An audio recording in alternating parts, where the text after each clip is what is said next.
네, 새해 들어 국내 코로나19 확산세가 다소 누그러지면서 신규 확진자 수가 이틀째 600명대를 이어갔습니다. 하지만 지역사회의 숨은 감염이 워낙 넓게 퍼져 있는 데다 영국발 변이 바이러스 등의 위험 요인도 여전한데요.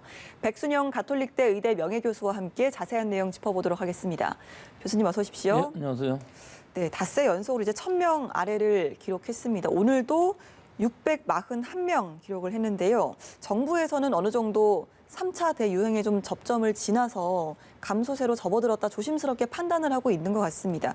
교수님께서는 좀 어떻게 보시는지요? 예, 안정세에서 감소세로 들어간 것은 확실하지만 사실 상당히 느리죠. 예. 우리가 이번 3차 유행 시작이 한 10월 중순경에 100명 정도부터 시작을 했는데 급격히 올라가서 1200명까지 정점을 찍고 내려오는 사이에 굉장히 많은 환자들이 생겼고요. 이 시기가 또 겨울철이라는 점이 있고 또 집단 발생뿐만 아니라 우리 지역사회에 있어서의 무증상 감염이 상당히 넓게 퍼져 있다는 점, 네. 또 영국발, 남아공발 이 변이주의 확산이 심상치 않다는 점, 전 세계적으로 지금 벌어지고 있고요. 예. 또 이것이 너무 장기적으로 지금 가다 보니까 우리 국민들의 방역 통제에 대한 피로감도 상당히 있어서 이런 부분들이 여러 가지가 합쳐져서 지금 걱정이 되고 있습니다. 예, 날도 아직 춥고 영국발 변이 바이러스 같은 변수들도 남아 있는 등 좀 감소세 자체는 좀 느리다라고 분석을 해주셨습니다. 당장 좀 안심할 수 있는 상황은 아닌 것 같은데요.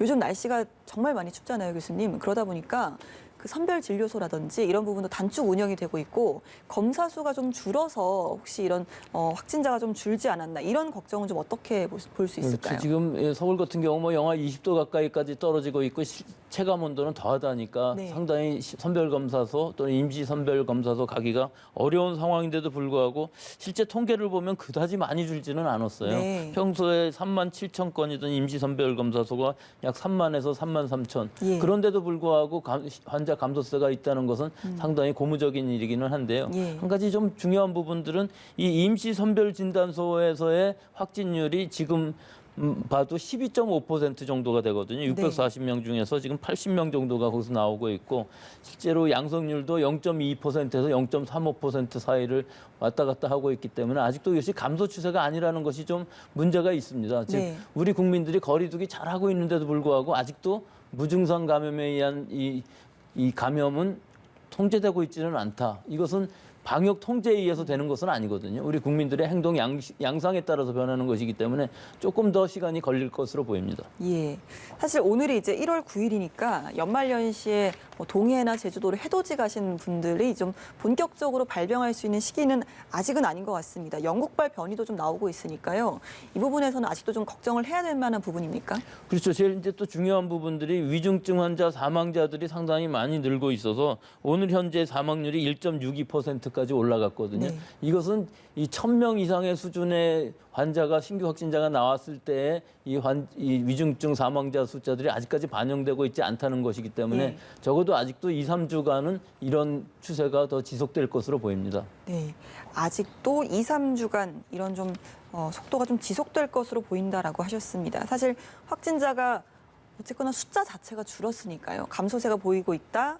그러다 보니까 거리두기 방역 단계를 좀 낮출 수 있지 않을까 기대하시는 분들도 나오는 것 같습니다. 어느 정도 수치까지 떨어져야 이 부분도 기대를 할 수 있는 겁니까?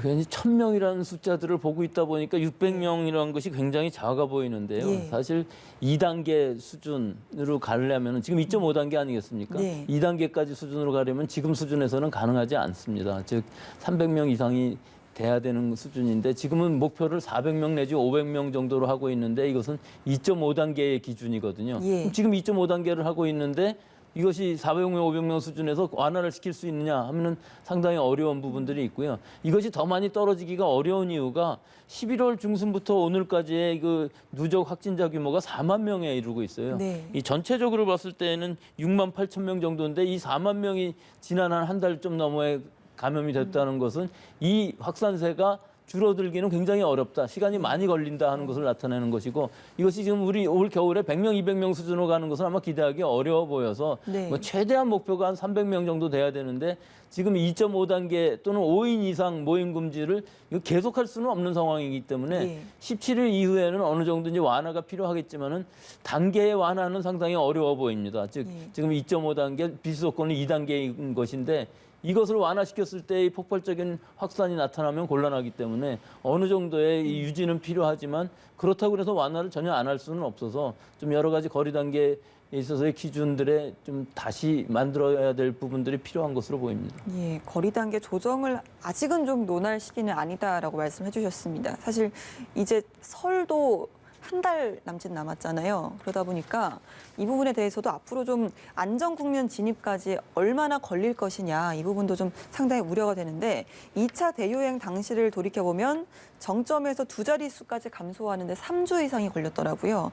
이번 3차 대유행 더 오래 걸리지 않을까 이런 전망도 나오거든요. 예, 훨씬 더 오래 걸리겠죠. 훨씬 더. 예, 지금 3차 유행이 시작할 때 우리가 100명 수준부터 시작을 했었는데 사실 그 100명이라는 수준도 굉장히 높은 거였었어요. 1차 유행 때는 한 자리 숫자까지 떨어졌었는데 지금 2차 유행이 8월 달에 2차 유행이 끝나면서는 100명 수준이었는데 이때 이제 1단계로 완화한 것이 결국은 패착이긴 했었는데 그건 네. 결과론적인 얘기고 일단 그럼 우리가 지금 상황에서 100명까지 내려갈 수 있느냐 하면 그거는 아닌 것으로 보여서 훨씬 더 긴 시간 즉 우리가 봄이 될 때까지는 이런 수준들에서 통제가 가능한 수준으로 의료체제가 받쳐준다면은 이것을 유지해야 되는 것이고 급격한 돌발적인 대규모 발생이 일어나지 않도록 최대한 노력을 하고 또한 위중증자 사망자가 많이 나오지 않도록 피해를 최소화하는 방향들, 즉 방역이 처음에 우리는 전부 봉쇄만 했었는데 지금 완화도 어느 정도 할 수밖에 없는 상황인 것이고 네. 이 환자의 숫자만 가지고 얘기할 것이 아니라 이 감소 추세인 것을 감안한다면은 지금 잘 한다면은 우리가 백신을 맞을 때까지 잘 통제는 할 수 있을 것으로는 예상은 합니다. 네, 백신을 맞을 그 시기까지는 잘 통제를 할 수 있을 것이다라고 전망도 좀 해주셨습니다. 지금 좀 걱정되는 부분 중에 하나가 이제 영국발 변이 바이러스잖아요. 감염 사례가 추가로 좀 확인이 됐습니다. 총 15명까지 늘어난 상황인데요. 최근에 감염된 일가족 4명은 이제 공항에 마중을 나가서 같이 차를 타고 식사를 하면서 감염된 것으로 확인이 됐습니다. 아무래도 좀 자가격리 지침에 있어서 좀 허술하게 지켰다. 이 부분에 좀 허점이 뚫렸다. 이렇게 이해할 수 있는 걸까요? 그렇죠. 왜 처음부터 근본적으로 허점은 있었지만 그것이 검역의 한계일 수밖에 없었죠. 모든 사람들을 입국하는 사람들을 다 진단 검사하고 진단 검사 결과가 나올 때까지 격리를 시킬 수 있다면 그것이 최선이지만 네. 이것이 검역의 한계일 수밖에 없는데요. 결국은 이런 검역을 다 한다 할지라도 우리나라에 이 바이러스가 들어오는 것 자체는 막을 수는 없는 것으로 보이고요. 이미 들어왔을 수 있는 개연성도 상당히 많이 있습니다. 따라서 시간을 좀 더 늦추고 우리가 대응할 수 있는 방법을 찾는 시간을 번다고 볼 수가 있는데요.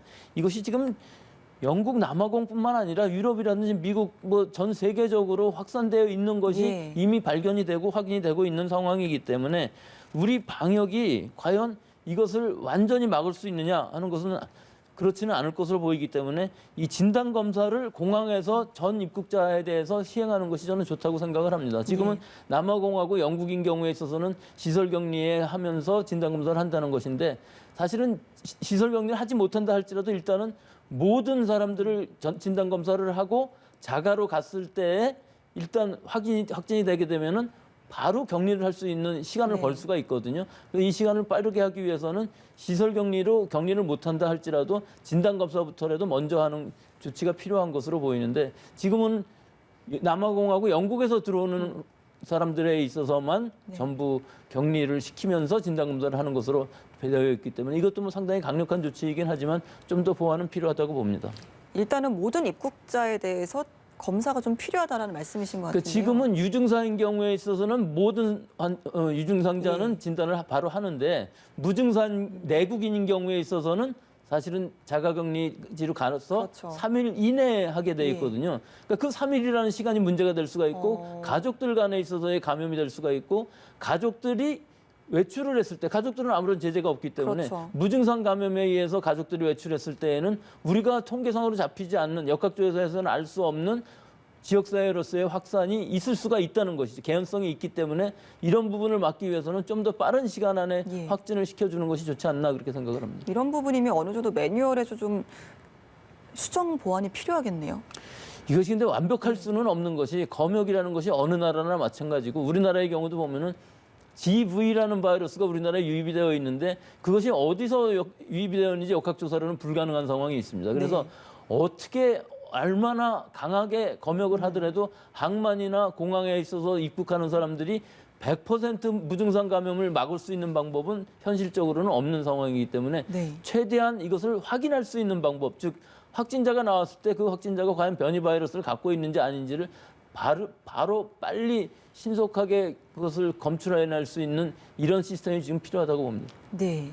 변이 바이러스 특징도 참 궁금합니다. 일단 접촉한 일가족 4명이 모두 확진됐다는 부분에서 확실히 좀 전파력이 세다 이런 특징은 좀 느껴지는데요. 전파력뿐만 아니라 좀 치명률에 대해서도 좀 관심이 생기거든요. 이 부분은 좀 어떻게 알 수 이건 있을까요? 바이러스의 특성상 전파력이 강한 바이러스가 살아남을 수밖에 없지만 네. 전파력이 강한 바이러스들은 사실은 증상을 더 약화시키면서 전파력이 오. 강해지는 특징이 있기 때문에 네. 이 전파력이 강하지만 독성은 좀 약해지는 경향을 띠고 있는 것이고 다음 문제는 이게 이 변이주가 우리가 지금 개발하고 있는 이 백신을 무력화시킬 수 있느냐 하는 것인데 그것은 아닌 것으로는 보입니다. 네. 하지만 그렇다고 해서 안심할 부분이 아닌 것이 이 전파력이 강하다는 것은 굉장히 심각한 강력한 독성을 가지고 있는 것입니다. 즉 증상에 의한 독성이 아니라 많은 사람들한테 전파를 시키게 되면은 환자가 늘어나서 우리 의료 체제에 부담이 가게 되고 그 중에서 위중증 고령자라든지 기저질환자 같은 경우는 결국은 위중증자 사망자가 나오는 것이기 때문에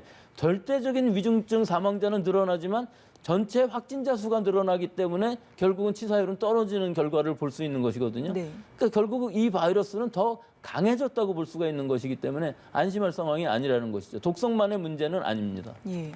저희가 이렇게 좀 변이 바이러스 관련해서 전문가분들의 의견을 좀 들어보면 영국에서도 변이가 됐고 남아공발 변이 바이러스 나왔잖아요. 그렇다면 이제 코로나 바이러스 자체가 쉽게 변이되는 특성을 가지고 있는 만큼 우리나라나 뭐 다른 나라에서도 이미 좀 또 다른 형식의 변이 바이러스가 진행되고 있을 가능성도 있는 걸까요? 그거는 계속 진행되고 있죠. 또 영국이나 남아공이나 나이지리아나 덴마크의 밍크의 바이러스가 다 다릅니다. 예. 우리나라라고 그래서 그런 변이가 일어나지 않는 것은 아니고요. 다만 우리나라는 환자 수가 그다지 많지 않기 때문에 변이주가 그만큼 적게 나오는 것뿐이고 뭐 수십만씩 감염되는 경우에 있어서는 사실은 변이주가 더 많이 나올 수 있는 것이죠. 그 인구수가 많으면 그만큼 더 가능성이 높다는 인구수보다도 하루에 발생하는 환자들이 많다 그러면은 적어도 확진되는 인구가 영국 네. 같은 경우는 확진되는 인구가 6만이나 된다 그러면 그 6만 안에서 퍼지는 그 속도가 엄청나게 빨라지기 때문에 그 안에서의 변이가 더 많이 일어날 수가 있는 것이죠. 하지만 우리는 뭐 수백 명이기 때문에 그 수백 명의 환자들 안에서 일어나는 변이가 그만큼 확률적으로 낮다는 것뿐이지 이 바이러스는 계속 변이는 하고 있지만 다만 한 가지 다행스러운 점은 이 바이러스는 그 유전자의 사이즈도 굉장히 크지만 예. 사실은 독감이나 이런 바이러스들에 비해서는 변이는 상당히 적은 편입니다. 그래서 갑자기 급격한 변이가 일어나서 이 변종 상태로 돼서 바이러스가 완전히 다른 바이러스로 변해버린다든가 하는 것은 지금으로서는 예상할 수 없기 때문에 예. 아직까지는 안심이 되겠습니다만 이것이 변이가 계속 쌓이다 보면은 어느 순간인가는 결국은 바이러스의 특성이 바뀌는 이런 변이도 나올 수 있습니다. 네. 그렇다면 일단은 확률적인 부분 때문에라도 계속해서 좀 확진자를 줄여야 변이 바이러스로 좀 바뀌는 부분에 대해서도 좀 걱정을 좀 덜 수가 있겠네요. 예, 그렇습니다. 예. 확진자를 줄이는 것이 최선의 방법이고 네. 그 방법 이외에 지금 다른 방법은 전 세계적으로 없는데 결국은 우리나라는 통제가 가능하지만 통제가 불가능한 나라에서의 변이의 발생이라는 것은 어쩔 수 없는 상황이고 미국 같은 경우는 사실은 많은 변이 바이러스들이 있을 것인데 그 변이 바이러스들의 유전자 염기 서열들을 다 확인하지 못해서 지금 다 발견이 안 되는 것뿐이지 실제로는 미국에서 발견되고 있는 이 변이주들은 상당히 많고 예. 실제로 외국에서 들어온 것이 아니라 이미 지역사회에 퍼져 있는 것으로 예상이 되고 있습니다. 마지막 질문을 좀 드릴까요? 이런 상황에서 좀 일부 다중 이용 시설들에 대한 영업들이 이제 순차적으로 허용이 되고 있잖아요. 형평성 논란이 워낙 또 크게 일기도 했었는데 방역 전문가들 사이에서는 아직은 좀 위험하다 이런 의견들이 나오거든요. 교수님께서 어떻게 생각하십니까? 그렇죠. 위험하죠. 지금은 방역 통제가 필요한 시기이고 600명이라는 숫자가 이게 만만한 숫자가 아니고 지역사회에도 만연되어 있는 상황이기 때문에 이것을 통제하기 위해서는 이 방역 당국의 이제 형평성이라든지 일관성 이런 것들이 문제가 될 수가 있는데 아직까지도 지금 업종별 규제를 하고 있기 때문에 이것이 완벽하게 할 수가 없고 사실은 국민들의 수용성에 문제가 생길 수가 있기 때문에 이것을 업종별로 한다기보다는 여러 가지 방역의 수칙이라든지 또는 거리두기라든지 혹은 여러 가지 그 과학적인 근거에 의해서 네. 새로 좀 지침을 만들고 그것들이 국민들이 잘 받아들일 수 있어야만 되겠습니다. 알겠습니다. 오늘 말씀 여기까지 듣도록 하겠습니다. 국내 코로나19 현황 관련해서 백순영 가톨릭대의대 명예교수와 함께 이야기 나눠봤습니다. 고맙습니다. 예, 감사합니다.